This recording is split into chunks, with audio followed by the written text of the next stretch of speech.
সালাম ও শুভেচ্ছা নিয়ে শুরু করছি আরো একটি ভিডিও। শেষ জামানা চলছে আর মুসলমানদের অবস্থা কিন্তু খুব ভালো নেই। কিভাবে ভালো নেই? বর্তমান সরকার, কেন্দ্রীয় সরকার মুসলমানদের বিভিন্ন ভাবে কোণঠাসা করে রেখেছে।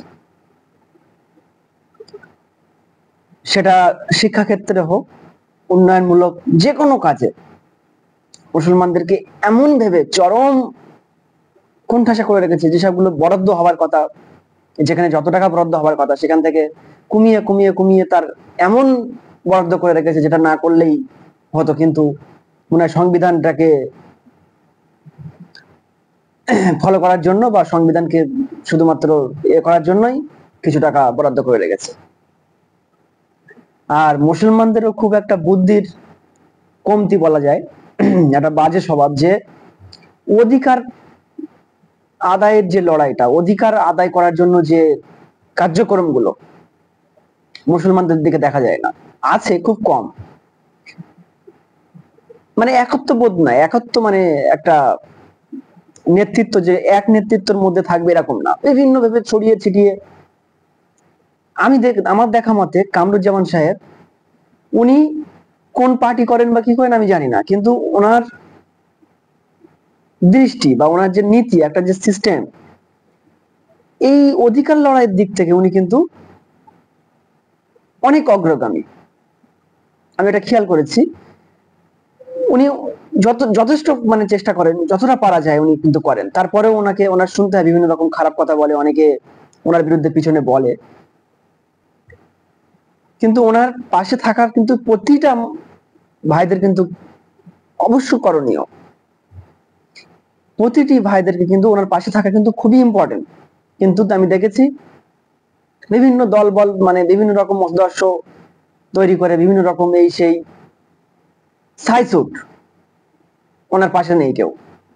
কেউ না, আছে খুব কম মানুষই ওনার পাশে আছে, কিন্তু সকলে মিলে যখন একটা আওয়াজ ওঠে, আওয়াজ তৈরি করা যায়, সেটা কিন্তু একটা বিশাল ভালো একটা অধিকার লড়াইয়ের ক্ষেত্রে একটা বিশাল ভালো শক্তি তৈরি হয়।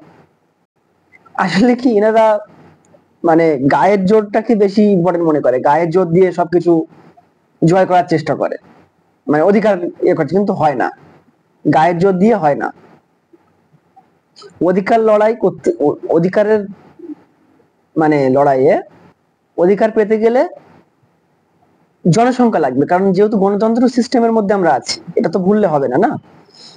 সেহেতু আমাদের একত্ব মানে বদ্ধ হতে হবে।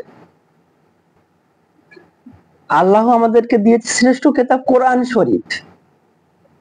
কোরআন শরীফ বা ফুরকানুল হক বা ফুরকান, অনেকে মানে কোরআন শরীফের আরো সুন্দর সুন্দর নাম আছে। তো না ভুল বললাম, ফুরকানটা মানে ওর মধ্যে আছে ফুরকান। তো ফুরকানকে বলেন মানে মানে ভাগ ভাগ কিছু আছে, ওগুলো মানে একসাথে করে দিয়ে আর কি, যারা কোরআন শরীফ পড়তে তারা ভালো করে বুঝতে পারবে। তো একটা শ্রেষ্ঠ কিতাব পাওয়ার পরেও আমরা কেন এত অবহেলিত, আমরা কি একবার ভেবে দেখেছি? আর আমরা সবসময় ধর্মীয় বিষয়ে যুক্তি বুঝি হাদিস থেকে। আর হুজুর, ওই হুজুর কোন একটা হাদিস বলেছিল, ও হুজুর কি বলেছিল, উনি কি বলেছিল, এই সব নিয়ে আমরা সারাদিন চর্চায় আছি। আমরা পীর নিয়ে পাগল, মানে যদিও এখন সময় বদলেছে অনেকটাই, কিন্তু কিছুদিন আগেও মানে পীরদেরকে অবশ্যই সম্মান করতে হবে, ওদালিল মুহসিনিনে আছে, পীররা কিন্তু বিশাল সম্মানিত, ওনাদেরকে সম্মান। কিন্তু ভণ্ড পীরও আছে এর মধ্যে আবার, কারণ যেখানেই মানে খুব পিওর মাল যেখানেই সেখানেই ভেজাল, কাজেই এটা তো আছেই। অনেকে মনে করে কি 1400 বছর আগে কোরআন শরীফ এসেছে, যেহেতু অনেক, ওটা একটা পুরানো মানে কেতাব, অনেকদিন আগের, কাজেই বর্তমানে যেহেতু অনেক কথাই কোরআন শরীফে নেই, এরা অনেকে মনে করে, আমি দেখেছি। আসলে কি এই সমস্যাটার মূল সমস্যাটাই হচ্ছে কোরআন শরীফ পড়ে হয়তো, কিন্তু বুঝে পড়ে না। মানে কোরআন শরীফের যে বাংলা তরজামা বা ডার্বিংকৃত বা বাংলা তরজামা বলতে যেটা তফসির, সেটাও তো পড়ে না। আর কোরআন শরীফটাকে যদি বাংলায়ও কেউ পড়ে, সেটাও পড়ে না। এইটার মূল সমস্যা এখানে, যার জন্য মানে মনেই হয় যে এটা অনেক ব্যাকেট একটা কেতাব, সেহেতু অনেক কিছু বর্তমানের পরিপ্রেক্ষিতে নেই, আস্তাগফিরুল্লাহ, এটা মনে করে অনেকেই। তারপরে বিভিন্ন জাল হাদিস এমন ভেবে ঢুকে গিয়েছে ইসলামের মধ্যে, যেটা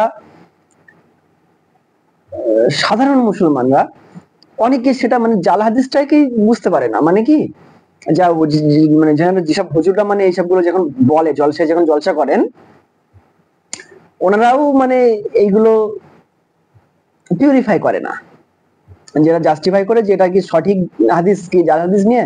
এরকম এত জাল হাদিস রয়েছে, আমি কথা বলবো। আর কোন বিষয়ে মানে মানুষ ইয়ে দেয় ইসলামের কথা, মানে আল্লাহর বিধান, সেটাকে নিজের মতো অনেকেই বলে যে এইটা আমার মনে হচ্ছে এটাই মোটামুটি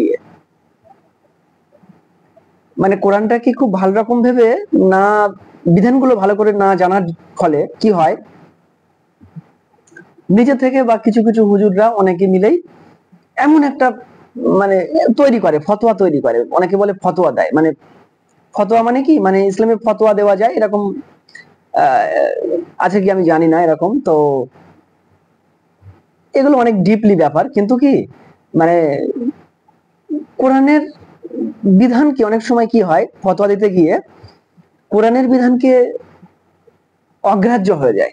একটা ফতোয়া এমন দিল যার সমস্যা মানে সেই লেভেলের জ্ঞান নেই, যে যার যেটা কোরআনের যতটা লেভেলের জ্ঞান দরকার, সেই লেভেলের জ্ঞান না থাকার ফলেও সে এমন একটা, সে কিছু হয়তো কিতাব পড়েছে, কিন্তু বইপত্র পড়েছে, কোরআনও পড়েছে, পড়ার পরেও মানে তার সেই যে জ্ঞানটা থাকা উচিত, বা সেই জ্ঞানটা যার যার লেভেলের জ্ঞান মানে উচিত, সেই জ্ঞান না থাকার ফলে এমন এমন ফতোয়া দিয়ে বসে যেগুলো হাস্যকর হয়ে যায়। শেখ নিয়ামতুল্লাহ রহমতুল্লাহ ওই কাশ্মীরি, উনি যে আছেন, তো ওনার অনেক ভবিষ্যৎবাণী আমি পড়েছি। তো উনি এই যে ভবিষ্যৎবাণী গুলো মানে উনি করেছেন, এগুলো কি রুহুল কুদ্দুসের মাধ্যমে, মানে রুহুল কুদ্দুস বলতে কি আল্লাহর প্রদত্ত কিছু জ্ঞান আল্লাহ চাইলে কোনো মানুষকে দিতে পারে। আমার আপনার যারা ভিডিও দেখছেন, এমনও মানুষ আছে যারা খুব সাধারণ মানুষ, সিম্পল চলাফেরা করে, কোনো অত কোনো ইচ্ছা মানে শখ শান্তি নেই বলতে গেলে, খুব সাধারণভাবে জীবনযাপন করে, এমনও কোনো মানুষের কিন্তু আল্লাহ রুহুল কুদ্দুসের মাধ্যমে জ্ঞান কিন্তু দিতে পারে। এটা কিন্তু ভুললে চলবে না। কিন্তু কিছু মানুষ আছে এইগুলোকে মানে এমন ভাবে অস্বীকার করে, এই পীরদের, এমনকি দেখেছি পীর যারা আছেন, পীর তো হয় না, ফির এটা ফার্সি ভাষা, তো ফির বা পীর বলি, তো পীরটা ফার্সি ভাষা আর কি। তো পীর মানে কি, মানে এটাই তো রুহুল কুদ্দুসের জ্ঞান তিনি চেষ্টা করেছেন, মানে চেষ্টা করার পরে আল্লাহ প্রদত্ত জ্ঞান তিনি পেয়েছেন। তো আল্লাহ চাইলে এরকম জ্ঞান দিতে পারেন। খিজির আলাইহিস সালাম এমন ছিলেন যে এটা আল্লাহ প্রদত্ত জ্ঞান। তো এইসব গুলো বুঝতে গেলে কি অনেক হাই লেভেলের মানে কোরআন শরীফটাকে খুব ভালো রকম ভাবে না আয়ত্ত করতে পারলে এগুলো বোঝা যায় না। কিন্তু আমাদের বুঝিটা কি ডাইরেক্ট মানে কি করে, মানে অনেদের এরকম যারা জ্ঞানী মানুষ, যারা এরকম রুহুল কুদ্দুসের মাধ্যমে জ্ঞান করেছে, তাদের কি ডাইরেক্ট বলে ও ভুল বলেছে এই সেই, কিন্তু এটা বলা যাবে না। হ্যাঁ, আমাদের থেকে ইহুদিরা এত এগিয়ে গেল কিভাবে, আমরা কি একবারও দেখেছি? আমরা কি একবারও ভেবে দেখেছি তারা এত এগিয়ে গেল কেন, কিভাবে এগিয়ে গেল? তারা জ্ঞানের স্রোতে চলে গিয়েছে, তারা জ্ঞানকে তারা খুব গুরুত্বপূর্ণ মনে করেছে, সব থেকে জ্ঞানকে তারা বেশি আঁকড়ে ধরেছে। আর আমাদের যারা মুসলমান, তারা কি টাকার পিছনে ছুটছে। এই যে সৌদি আরবে যেটা মানে ট্রাম্প সফর করলো, শুধু টাকায় টাকা। আর আমাদের এলাকায় বা আমাদের যেসব গরিব এলাকা, মধ্যবিত্ত এলাকায় আছে, সেখানেও কি মানুষ জ্ঞানটাকে বেশি ইম্পর্টেন্ট মনে করে না, টাকা দরকার, আগে আগে টাকা দরকার। কিন্তু খেলা এই জায়গাটায়, ইহুদিরা জ্ঞানটাকে আগে ইম্পর্টেন্ট মনে করেছে, যার জন্য তারা এত এগিয়ে গেছে, আর আমরা কত পিছিয়ে আছি। যাই হোক, 10 মিনিট হয়ে গিয়েছে, আরো পরবর্তী ভিডিও আসবে। সবাই ভালো থাকবেন, সুস্থ থাকুন, বাই।